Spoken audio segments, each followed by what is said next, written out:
Это обычный кошелек, и он не всегда удобный. А это мобильный кошелек Душанбе Сити. Мобильный кошелек Душанбе Сити – это легко и просто.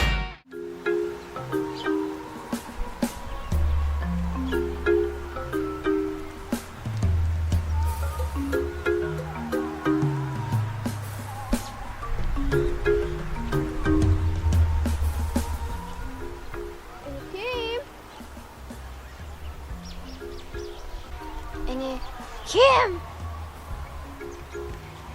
Ene kim? Hoy ders sebur bu sebur.